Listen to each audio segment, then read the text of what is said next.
باغي بيكون لسه بيركب القطر، بس بيلاحظ ان في بنت مجنونة بتتكلم مع السما، فبيبدأ يضحك وبيتريق عليها لحد ما بتاخد بالها وبتقول له انت بتبص على ايه يا عبيط انت. وقعدوا يضحكوا ويتريقوا على بعض.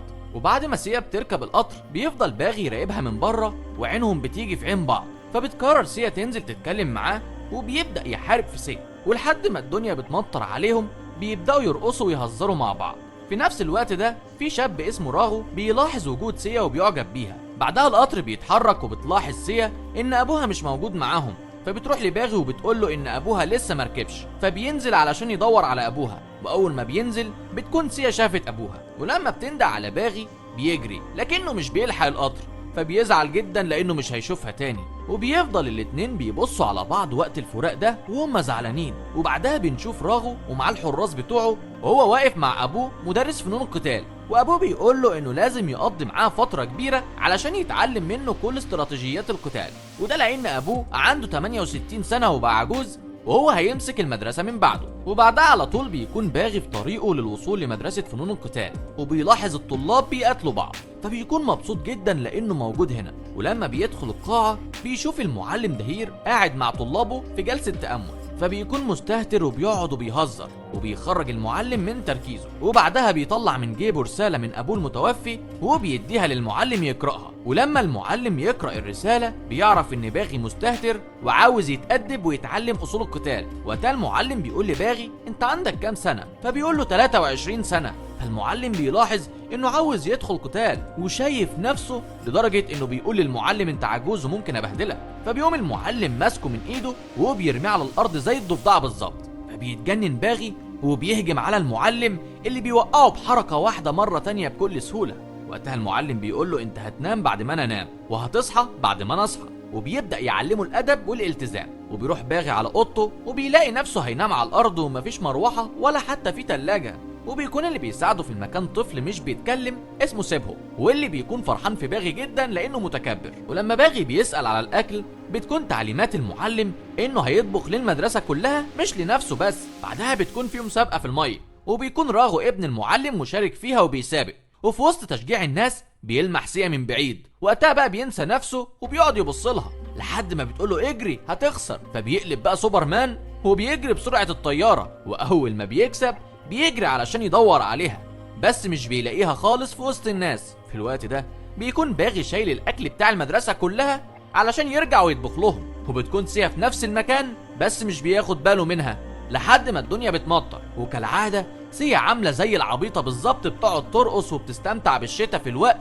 اللي بيكون فيه الناس بتستخبى منه. وقتها باغي بيلاحظ وجودها وبيجري عليها هو فرحان انه شافها تاني، وبيقول لها انت عبيطه يا بنت انت، مفيش وراكي حاجه غير انك تقفي في وسط المطر. ولما بتقول له انها كانت زعلانه لانه ملحقش القطر بيقول لها انه نزل لانه مش حابب يقع في قطر مفهوش بنت جميله، فبتسيبه وهي قرفانه. بيشدها من ايدها وبيقول لها ان الفنار ده جميل، بس بتقول له شكلنا كده هنتقابل كل ما الدنيا تشتي، فانا همشي واسيبك دلوقتي. وبيظهر قد ايه ان الاتنين معجبين ببعض بس بيحاولوا عدم اظهار مشاعرهم لبعض. بعدها في المدرسة بيكون راغو ابن المعلم ماسك التلاميذ وبيتدرب عليهم ونازل فيهم ضرب وتكسير، لحد ما فجأة بيفتكر سيا فتركيزه بيروح، وواحد من التلاميذ بيعوره في صدره، فبيهجم على التلميذ ده وكان هيخلص عليه لولا وجود المعلم اللي انقذ التلميذ. كل ده باغي بيتفرج وكان معجب براغو لانه قوي جدا. ولما سأل سيبهو قال ده ابن المعلم. بعدها قرر باغي انه ينسحب من المدرسة ومعاه سيبهو، وكان قاعد يسكر ومزاجه حلو. واول ما اتكلم عن سيا لقى راجل في وشه وبيقول له ما تضيعش شبابك في القرف ده وروح قضيها حب وسيبك من ابوها، لان لو انتوا الاتنين راضيين مش هيعرف يعمل حاجه. توضيح يا عزيزي، اللي بيتكلم ده ابو سيا اصلا. ولما بيجي وقت الحساب وهو واكل نص المطعم بيقول للجرسون مش معايا فكه وبيهرب منه. طلع راجل قذر بس كله يهون علشان سيا. بعدها بيكون باغي بيتعذب في المدرسه وطول الوقت بيطبخ وبيغسل هدوم التلاميذ كلهم، وحاجه اخر اهانه. وبيستمر الوضع معاه على العذاب ده كله وهو مش طايق نفسه لحد ما بيجي يوم بالليل وبيكون قاعد على سطح المدرسه والدنيا بتمطر، فبيفتكر سيا حبيبه القلب وبيجري على المناره علشان يقدر يشوفها من اي مكان. في الوقت ده بيكون راغو في بيت سيا وبيقابل ابوها الخنزير اللي بيعمل اعمى وبياخد منهم فلوس، ولما بيعرف انه هيديلهم فلوس بيدخلهم البيت. في نفس الوقت بتكون سيا هتعمل شاي ليهم لكنها بتطلب من جدتها تعمل هي علشان هتقابل باغي، وفعلا بتخرج من البيت وبيكون ابوها قاعد مع راغو، ولما بيعرف انه مليونير بيفتح بقه وعينه بتلمع من الفرحة. وراغو بيقول انا معجب ببنتك وعاوز اتجوزها، لكنه بيقول انت كبير عليها، لحد ما راغو بيديله مبلغ ضخم. فبيقول له شوف انت عاوز تتجوزها امتى، ولو عاوزها دلوقتي معاك اعتبرها بتاعتك. انا قلت راجل قذر ما حدش صدقني، باع بنته في لحظة بشوية فلوس. في نفس الوقت ده بتكون سيا على الفنار، ولما بتزهق لانها ما شافتش باغي بتقعد تزعق على السما كالعادة. في الوقت ده باغي بيسمعها لانه في الجنب التاني، وبيعرف انها الهبلة اللي بيحبها، وبيقف وراها على طول وهو ميت من الضحك عليها، وبيقول لها ها خلصتي؟ علشان عاوز اتكلم مع السحاب شويه لوحدي. وبياخدها وبيلفوا المدينه كلها وبيقربوا من بعض اكتر وبيقضوا ايام جميله مع بعض، لدرجه ان سيا بتديله الخاتم اللي معاها رغم انه عزيز جدا على قلبها. وبيرجع المدرسه وهو قاعد يشرب خمره. وقتها المعلم بيكون بيستناه علشان يعمل منه اندومي لانه بقى بيتاخر على طول. واول ما المعلم بيكلمه بيقول له انت المفروض ما تتكلمش معايا لان بقالي فتره بخدمكم بس ومش بتعلمني حاجه. فبيقوم المعلم يضربه في رقبته وبطنه وبيخليه يرجع كل الخمره اللي شربها على طول. بيقول له ان كل اللي كنت بتعمله ده دي تدريبات يا حمار. بيكون باغي مش مصدق كلام المعلم لحد ما المعلم بيهجم عليه، فبيلاقي نفسه بيصد كل ضربات المعلم بسرعه عكس اول يوم ما وصل هنا. وهو بيصد في ضربات المعلم بيلاحظ ان كل حاجه كان بيعملها هي في حقيقتها تدريبات بس من غير ما يحس. وقتها المعلم بيقرب منه اكتر وهو بيدربه على طول وبيهتم بيه، وبيبدا باغي يتدرب بقوه كل يوم وبيتدرب مع التلاميذ، لدرجه ان راغو اعجب بيه وسلم عليه. والاعجاب هنا المقصود بيه قتاله، علشان لو انت جاي من فيلم النتفليكس ما تفهمنيش غلط. بعدها بيكون باغي مع سيا وفجاه ابوها بيطب عليهم في الشارع. وقتها سيا بتهرب بسرعه، بس ابو سيا بيقف مع باغي وبيلاحظ خاتم بنته اللي في صباعه، فبيجري يقول راغو ان باغي بيحب سيا وهيقف في طريقه علشان يتجوزها. وقتها باغي بيقول انه هيتجوز سيا حتى لو هيقتل باغي فيها. بس المعلم بيسمع كلام ابنه وبيقول له الحب مش بالعافيه يا جاموسه، وبيهدده ان طول ما هو عايش مش هيسيبه يأذي حد. راغو بقى بيسمع كلام ابوه ده وبيتعصب، لدرجه انه بالليل بيحط لابوه سم في الاكل. ولما بيكون ابوه بيحاول يشرب ميه بيشيلها من قدامه بكل قسوه وبيخلي ابوه يزحف على بطنه لحد ما بيموت من السم. وبيأمر راغو رجالته يخلصوا على باغي. وفعلا بيكون باغي في السوق مع سيبهو وبيشتري له لعب وبيفسحه في السوق. فبيقوم رجاله راغو وبيخطفوا سيبهو من باغي، وبيجري باغي وراهم علشان ينقذ سيبهو منهم لانه بيحب الطفل ده جدا. ولكن الرجاله بيشقطوا سيبهو لبعض وبيتعبوا باغي معاهم وبيخلوه يهبط منهم. وقتها باغي بيتجنن عليهم، واللي بيمسكوا منهم بيكسر الحيطان على دماغه. فبيقرر كام واحد من الرجاله يطلعوا فوق بيت علشان يهددوا باغي انهم هيرموا سيبهم. وقتها باغي بيكون جاب اخره منهم وبيمسك طوبه كبيره وبيرميها على اللي ماسك الطفل وبتيجي في وشه وبيشقط الطفل قبل ما يقع على الارض. لكنه بيتفاجئ ان العصابه نازله علشان تخلص عليه، فبيبدا يعمل لهم فيها سبايدر مان، واللي بيطوله بيديله على قفاه ونزل فيهم ضرب وطحن ومش سايب فيهم واحد سليم، لدرجه انه خلع ماسوره حديد من البيت علشان يخلص على الزعيم بتاعهم. لولا سيبهو كان خايف من المنظر وبيعيط قام رجع في كلامه. ولسه باغي بيدي سيبهو كوبايه ميه علشان يشرب ويطمنه، بيتفاجئ انه بيتشد من رقبته من راغو. وقتها راغو بينزل ضرب وطحن في باغي اللي مش عارف كل الهجوم ده اصلا بسبب ايه، وبيكمل راغو ضرب فيه ومش سايب في باغي حته سليمه، وبيبدا يخنقه وبيقول له النهارده هيكون اخر يوم في حياتك. ولكن باغي بيضربه برجله في دماغه علشان يبعدوا عنه قبل ما يخلص عليه. وقتها كل رجاله راغو بيهجموا على باغي، ولانه كده هيتحط عليه بيقرر انه يروح ناحيه البنزينه اللي وراهم ويفتح البنزين على الكل، وبيكون فاتح الولاعه وهو بيهددهم وهو بيغرقهم كلهم بالبنزين، والناس واقفه زي العبط بيتفرجوا في كل مكان. وبيتحدى الاتنين بعض وبيفتح باغي الولاعه على اساس انه مستعد للموت. بعد الموضوع ده بفتره بيكون راغو خطف سيا ومقعدها معاه في بيته وبيهددها انها تتجوزه او يخلص عليها. وبيكون باغي راكب الطياره وفي طريقه علشان ينتقم من راغو وينقذها، وبيقابل في طريقه سواق تاكسي اعمى وابن اخته.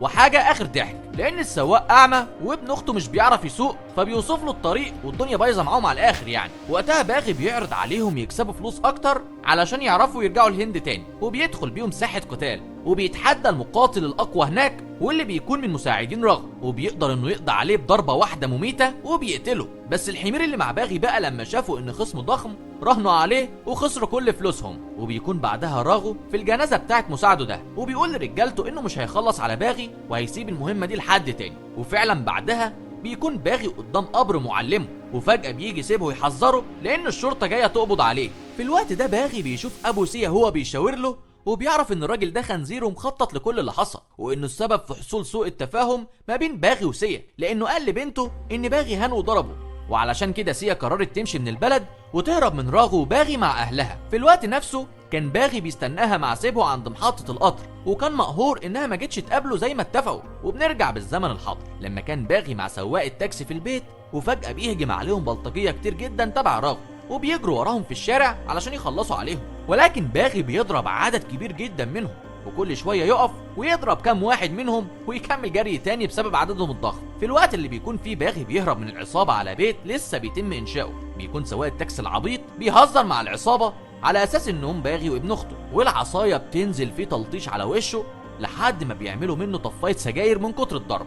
وبيفضل باغي كل شويه يمسك شويه ويضربهم لحد ما بيعدي سور حديد، ولما بيحاولوا يلحقوه بيكهرب السور وبيوقعهم كلهم على الارض متكهربين. في الوقت ده بيكون 3 من العصابه مسكوا السواق وابن اخته ونازلين فيهم ضرب وتلطيش، وبيسالوه على مكان باغي. وفجاه بيظهر باغي قدامهم وبيضرب الاتنين وبيرميهم على الارض، وبيسحب المسدس من ايد الزعيم بتاعهم وبيوجهه ناحيته، وهو بيقول له فين مكان راغب، فبيقول له على مكان المساعد بتاعه واللي يعتبر ايده اليمين.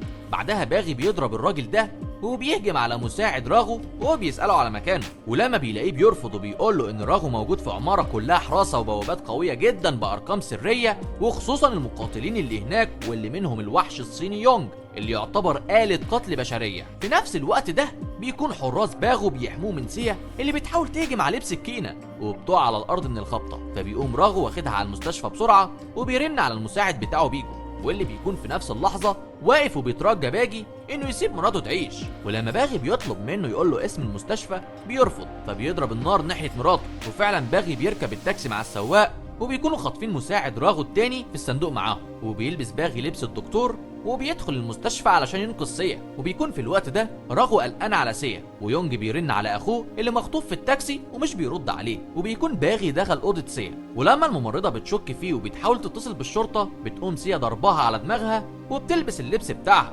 وبتحاول تهرب مع باغي. لكن في الوقت ده اخوه يونج بيقدر يرد عليه وبيقول له ان في شاب هندي خطفني في تاكسي، وبيعرف راغو انه يقصد باغي، فبياخدها جري ناحيه اوضه سيا وبيقابلهم في الطريق وبيقول لهم يخلعوا الكمامه علشان يشوفوا وشهم. ولما باغي بيلاقي نفسه راح في داهيه بيحط السكين على رقبه سيا وبيهددهم. وقتها راغو بينط بخرطوم المطافي علشان يلحقهم، لكنه بيلاحظ انهم قلعوا اللبس الطبي في الاسانسير، وبيلاحظ يونج وجودهم وبيحاولوا يمسكوهم، لكنهم بيركبوا التاكسي بسرعه وبيتضرب عليهم نار كتير جدا. ولان السواق اعمى بيدوس على واحد من رجاله العصابه وبيكون زعلان جدا لانه مفكر نفسه داس على كلب. ولما ضرب النار بيزيد عليهم بيفتحوا شنطة العربية، وكل الضرب بيجي في كيم اخو يانج اللي بيقتل الراجل اللي قتل اخوه بالغلط، وبيكون متعصب جدا وهينفجر بسبب موت اخوه. بعدها بيكون باغي بيودع صاحب التاكسي وابن اخته اللي بيكون زعلان جدا لانه مش هيقدر يرجع بلده تاني. فبتقرر سيا تديله سلسلة غالية جدا وبتقول له دلوقتي تقدر تحقق كل احلامك. وبعد كده بيكون باغي وسيا على جزيرة وبيستعدوا انهم يرجعوا لبلدهم، وهناك بيتكلموا وبيعرفوا ان اللي حصل بينهم وان سبب فراقهم كان متخطط له من ابوها ومن راغو، وبيستعيدوا ذكريات حبهم وبيعيشوا كام يوم حلوين لحد ما بيجي راغو ورجالته وبيعملوا قلة الادب مع باغي وبينزلوا فيه ضرب، وبيمسكوهم وهاتك يا ضرب في بطنه وبرجليهم ولا اكنه كوره في مونديال الانديه. وبينزل ينج وراغو وبيجو علشان يخلصوا عليه وينتهوا منه بقى.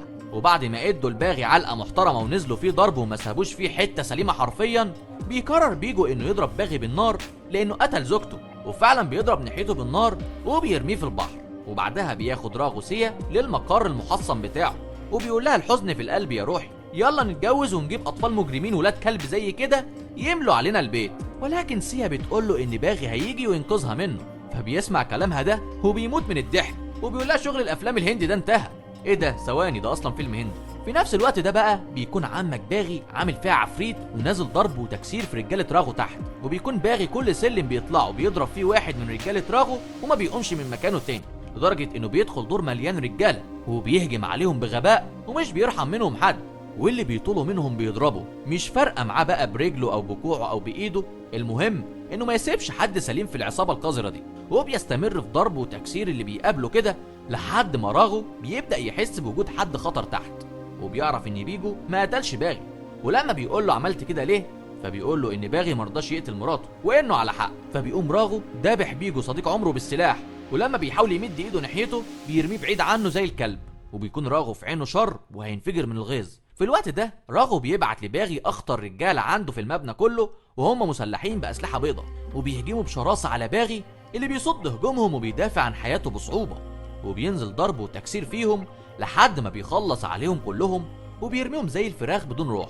وبيوصل بعدها مقاتل زنجي صحته كافره وممشيها بالعافيه، وبيكون مصمم انه يعمل من باغي رف جزامه وهيخلص عليه، وبيمسك السلاح وكان هيخلص على باغي، لكنه بيصد الضربه بقميص وبيرمي السكينه منه، وبيمسكه هاتك يا ضرب لحد ما بيرميه من مسافه كبيره وبينزل ميت على ظهره. في الوقت ده بيكون راغو هيتجنن لان مفيش ولا واحد من رجالته عارف يوقف باغي، ولما راغو بيبص وراه بيلاحظ ان سيا هربت منهم وهم مشغولين بمراقبه باغي، فبيؤمر ينج انه يخلص عليهم هما الاتنين. في الوقت ده بتكون مجموعه من الرجاله متجمعين على سيا علشان يخلصوا عليها، لكن الغريب انها بتقدر تضربهم كلهم وبتحاول تهرب من المكان بسرعه. في نفس الوقت باغي بيكون طالع ينقذها، لكنه بيرجع طيران على الارض بسبب ضربه من ينج. وقتها ينج بيمسك باغي وبيتعامل معاه اكنه فار ونازل فيه ضرب، وبيقول له انت مفكر نفسك مقاتل يالا، تعالى اوريك القتال الصيني. وبيبدا القتال بينهم يشتد على الاخر، وبيحاول باغي يصد ضربات ينج القاتله، وبيقدر باغي يسيطر على ينج وبيقول له المنتجات الصيني عمرها قصير، وبيكسر له العمود الفقري وبيخلص عليه في ثانيه. واول ما بيخلص عليه بيلاقي سيا بتجري عليه وبتحضنه. وقتها باغي بياخد سيا وبيقرر يطلع لراغو علشان ينتقم منه، بس اللي بيحصل ان راغو بيمسكهم هما الاتنين وبيضربهم بالجزمه وبيرميهم على الارض، وبيبدا باغي يقوم علشان يخلص على راغو، بس تقريبا كل شويه بيتضرب وشكله هيقدم ضحك، لحد ما راغو بيرميه على الارض وخلاص هيخلص عليه، وبيقول لباغي انت ضعيف، ده انا قتلت ابويا علشان امتلك سيا، اكيد مش انت اللي هتاخدها مني. الاتنين بيتعاملوا مع سيا دي ولكنها عربيه مرسيدس، مش بني ادم يختار ويقرر يعيش مع مين. المهم اول ما باغي بيسمع ان راغو قتل معلمه اللي هو ابوه بيتجنن وبيقرر انه لازم ينتقم، وهو بيقول له يمكن انت ابن المعلم، لكن رغم كده دم المعلم بيسرف جسمي انا. رغم ان الكلام ده يعيب في حق باغي واهله لكن هنعديها. المهم باغي بتركبه قوه خارقه وبيطير راغو من مكانه وبينزل فيه ضرب لدرجه انه بيكسر رقبته، لا وكمان بيكمل عليه وبيكسر العمود الفقري بتاعه علشان يتاكد انه سافر الحياه التانيه، وبيكمل عليه في دماغه لحد ما راغو بيتحول من قوه الضربه وبيموت تحت ايده. وبعدها بيقرر باغي يرجع مدرسة المعلم، وبيقرر انه يكمل حياته هناك مع سيا وبيعلم الطلاب فنون القتال.